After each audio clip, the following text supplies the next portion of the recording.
ব্যাপার বাবা, তুমি এখনো কাজ করতেছো? এত বেলা হয়ে গেছে, এখনো কাজ করলে চলবে? গোসল করো, খাওয়া দাওয়া করো। হ্যাঁ বাবা, গোসলও করবো, খাওয়া দাওয়া করবো, কিন্তু তার আগে তো আপনার আদরের ছোট ছেলে বাড়িতে আসে নাই। আগে ওই বাবুটা আসুক, ওর আগে খাওয়াই, গোসল করাই, তারপরে না হয় আমি গোসল করবো, খাবো। বাবা, তুমি না থাকলে এই সংসারটা তো কি হইতো কেউ জানে না। ছেলেটাকে নিয়েও পারি না, সারাটা দিন কোথায় কোথায় যে ঘুরে বেড়ায়। কোথায় আর ঘোরাফেরা করে? গিয়ে দেখেন, কার বাড়িতে বাজার নাই, বাজার কিনে দিচ্ছে, কার ওষুধ নাই, ওষুধ কিনে দিচ্ছে। ওর এসব করেই তো সারাদিন কেটে যায়। ওর জীবনটা যে কিভাবে কাটবে বাবা, সেই চিন্তায় আমার ঘুম আসে। আপনি কোনো চিন্তা করবেন না বাবা এসব নিয়ে, কারণ ওর জীবনটা ভালোভাবেই কাটবে। কারণ বর্তমান সমাজে কে কাকে দেখে আর কে কার সেবা করে, কারণ সবাই তো নিজেকে নিয়েই ব্যস্ত। আর সেখানে আমাদের আরিফ মানুষের ভালো মন্দর খবর রাখে, বিপদে আপদে তার পাশে দাঁড়ায়। আর এত মানুষের দোয়া আর ভালোবাসায় আমাদের আরিফের জীবনটা ভালোই কাটবে। এই তোমার আশকারা পায় ছেলেটা আরো বাদর হচ্ছে। একটু যে শাসন করবো তাও তোমার জন্য পারি না। আর আশকারা দিবাই না কেন?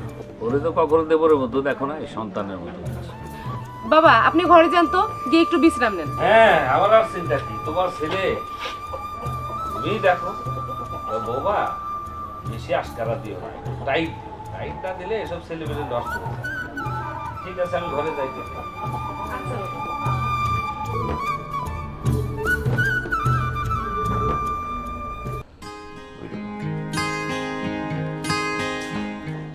কি রে, শুয়ে বলি কেন? খাবি না?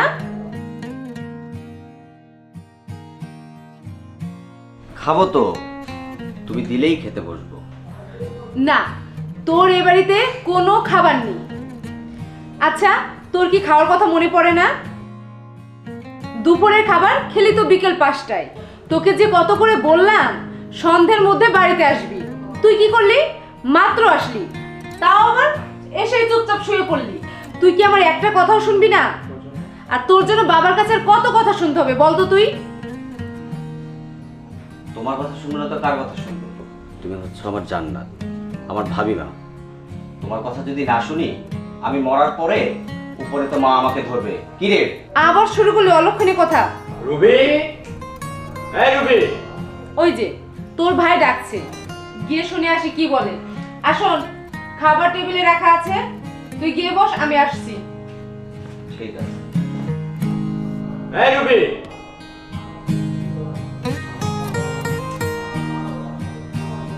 হ্যাঁ, আসছি। ডাকছো? কি বলবে বলো?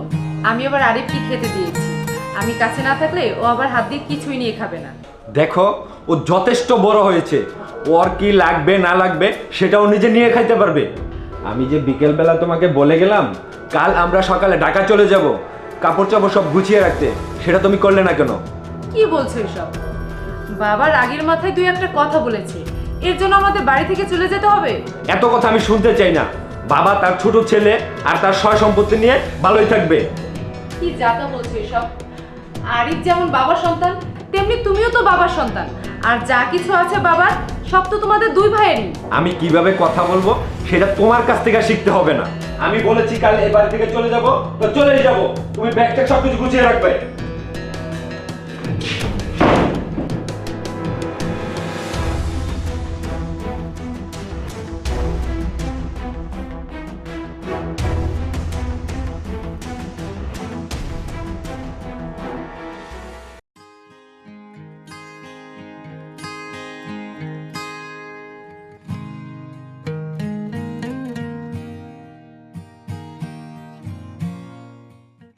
এই কি করতে চাস?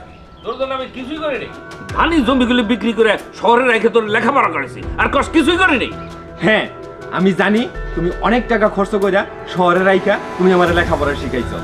তুমি চাইছো আমি চাকরি করি, ভাব আমার চাকরি ভালো লাগে না, তাই ব্যবসা করতে গেছিলাম, আর সেইখানেও লস খাইছি। তোমার অনেক টাকা আমি নষ্ট করছি। এইসব শুনতে শুনতে আর বাবা ভালো লাগে না আমার। তুমি এসব কি বলতেছো? বাবা যে কথা বলছে একদম ঠিক কথাই তো বলছে। চুপ, একদম চুপ, একটা কথা কইবা না। এই ব্যবসায় কেন লস খায়? ব্যবসায় লস খাইলে কি ব্যবসা ছেড়ে দেয়? তাই বলে কি চেষ্টা করতে হইব না? হইব, চেষ্টাটা নিজের মতো করে করতে হবে, নিজে কাজ করতে হবে। আমার পক্ষে সম্পত্তি বিক্রি করে তোমার পেছনে খরচ করা সম্ভব না। আছেই বাকি এই বাড়ি আর ভিটাটা ছাড়া কয়েক কাঠা জমি, এই তো। তোমার পেছনে অনেক খরচ করছে, তোমার পেছনে যেমন খরচ করছে, আরে আমার ছেলে না, তার পেছন আমার খরচ করতে না, তার নিয়ে আমার চিন্তা আছে না, আমি সেই চিন্তা এখন ব্যস্ত আছি। করো, তোমার চিন্তা তুমি করো, আরিফের চিন্তা করো, সবার চিন্তা করো। আমার চিন্তা তোমার করতে হইব না, আমার চেষ্টা আমি করবো। এই তুমি দাঁড়া রয়েছো কেন? চলো।